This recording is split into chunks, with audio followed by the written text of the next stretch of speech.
नमस्कार. आज मी घेऊन आलेली आहे खमंग खुसखुशीत अशी अळूवडीची रेसिपी, जी की आपल्या घरात प्रत्येकाच्या घरात बनते. इतकी साधी सोपी रेसिपी आज मी घेऊन आलेली आहे. तर इथे मी एका भांड्यामध्ये पाणी घातलं, त्यामध्ये मीठ घातलं आणि ते हाताने व्यवस्थित मिक्स करून यामध्ये जी अळूची पानं आपण बाजारातून विकत आणली होती ना, ती या पाण्यामध्ये 10 ते 15 मिनिटं भिजायला ठेवायची आहे. 10 ते 15 मिनिटानंतर पाणी निथळून कपड्याने पुसून घ्यायचं. त्यानंतर याच्या पानाच्या मागचा भाग चाकूने अशा पद्धतीने कट करायचा आहे.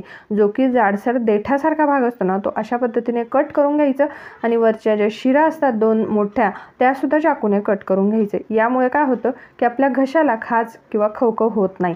त्यानंतर लाटण्याने सुद्धा लाटून घ्यायचे. ह्या दोघी प्रोसेसमुळे काय होतं की आपलं अळूवडी घशाला अजिबात खवखव होत नाही. अशाच पद्धतीने सगळी पानं मी शिरा काढून आणि लाटण्याने लाटून घेणार आहे.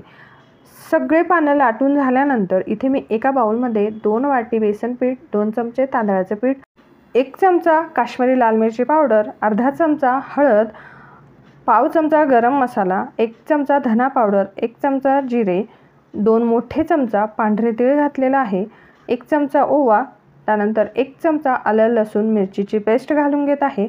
त्यानंतर इथे मी चिंच आणि गूळ भिजत ठेवला होता, तर चिंच आणि गुळाचा कोळ घालून घेतला. चवीनुसार मीठ आणि कोथिंबीर घालून हे व्यवस्थित मिक्स करून घेतलं. त्यानंतर यामध्ये अगदी थोडं पाणी घालून घट्टसर असं हे पीठ तयार करून घ्यायचे. जसे की आपण भजींसाठी तयार करतो ना, तसं हे पीठ तयार करायचं आहे. खूप जास्त पातळ करायचं नाही. या पद्धतीने घट्ट असं भजींसारखं पीठ तयार करून घ्यायचं. यामुळे आपल्याला पानांना पीठ लावायला सोपं जातं. त्यानंतर इथे तुम्ही बघू शकताय, इथे मी 10 ते 12 पानं घेतलेली आहे. स्वच्छ धुवून शिरा काढून आणि लाटण्याने लाटून घेतली. त्यानंतर अळूचं एक पान घेतलं, ते चॉपिंग बोर्डवरती ठेवून अशा पद्धतीने पीठ लावून घेत आहे. पीठ घेताना अगदी थोडं घ्यायचं. खूप जास्त गोळ्याचा गोळा एका ठिकाणी ठेवायचं नाही आणि खूप जास्त पीठसुद्धा पानाला लावायचं नाही. पानाचा पूर्ण हिरवा भाग फक्त झाकला जाईल अशा पद्धतीने पीठ लावायचं. खूप जास्त बेसन पिठाची सुद्धा अळूवडी चवीला चांगली लागत नाही. तर एका पानाला लावून झाल्यानंतर त्यावरती अशा पद्धतीने उलट्या बाजूने दुसरं पान ठेवायचं आणि त्यालासुद्धा बेसन पीठ लावून घ्यायचं आहे.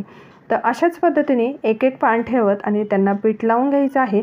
फक्त आपल्याला पहिलंच पान लावायला थोडंसं त्रास होतो. त्यानंतर वरची पानं अगदी सहज लागली जातात. खूप जास्त काही त्रास होत नाही. जर खूप जास्त पीठ झालं असेल तर बोटांनी अशा पद्धतीने बोटांनी सरकत ते काढून घ्यायचं. खूप जास्त बेसन पीठ झालं तर अळूची चव कमी आणि ते बेसनाचीच वडी लागते किंवा बेसनाची चव जास्त लागते.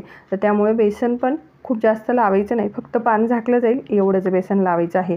तर इथे तुम्ही बघू शकता, सगळी पानं मी व्यवस्थित लावून घेतली. आता यापुढे काय करायचं, जे साईडचे दोन्ही बाजू आहे ना, ते अशा पद्धतीने दुमडून घ्यायचं आणि वरचा भागसुद्धा दुमडून घ्यायचा आणि तिथेसुद्धा आपल्याला थोडंसं बेसन पीठ लावून घ्यायचं आहे. वरून पांढरी तीळ घालायची. तुम्हाला हवं असेल तर घाला किंवा नाही घातलं तरीसुद्धा चालेल. आणि या पानांचा घट्ट असा रोल तयार करून घ्यायचा आहे. रोल तयार करताना अगदी घट्ट तयार करायचा. यामुळे काय होतं की तळताना अळूवडी अजिबात तेलात सुटत नाही. जर थोडंफार कुठे ओपन वाटत असेल तिथं पिठाने अशा पद्धतीने पॅक करून द्यायचं आणि हा रोल तयार करून घ्यायचा. आता इथे मी स्टीलची चाळणी घेतली, त्यावरती तेल टाकून अशा पद्धतीने पसरून घेतलं. त्यावरती हा रोल ठेवून घेतला. सेम याच पद्धतीने मी दुसरा रोलसुद्धा तयार करून घेतला. म्हणजे दोघं रोल तयार झाल्यानंतर गाळणीमध्ये ठेवून इथे एक कढईमध्ये मी पाणी गरम करून घेतलं. त्यावरती ही गाळणी ठेवून आपल्याला 15 ते 20 मिनटं ही अळूवडी छान वाफवून घ्यायची आहे. 15 ते 20 मिनटानंतर मी जेव्हा ओपन केलं तर टूथपिक घालून बघितली आणि ती अगदी क्लीन निघली. म्हणजे अळूवडी छान शिजलेली आहे. आता ही अळूवडी आपण गार करून घेतली, त्यानंतरच कट करायला घ्यायची आहे. गरम जर तुम्ही कट करायला गेले तर अळूवडी कटही होत नाही आणि तिचे सगळे तुकडे होतात. अगदी खूप जास्त जाडही नाही आणि बारीकही नाही, अशी मध्यम ही अळूवडी कट करून घ्यायची आहे. तुम्ही इथे बघू शकताय, सगळ्या अळूवडी मी कट करून घेतली. आता गॅसवरती तेलसुद्धा तोपर्यंत गरम व्हायला ठेवलं होतं.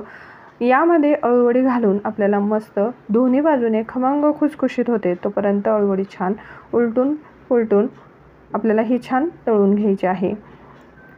इथे तुम्ही बघू शकतात, आपली अळूवडी अगदी छान अशी तयार झालेली आहे. खूप जास्त बेसन पीठसुद्धा नाही झालेलं आहे. अगदी परफेक्ट अशी ही अळूवडी तयार झालेली आहे.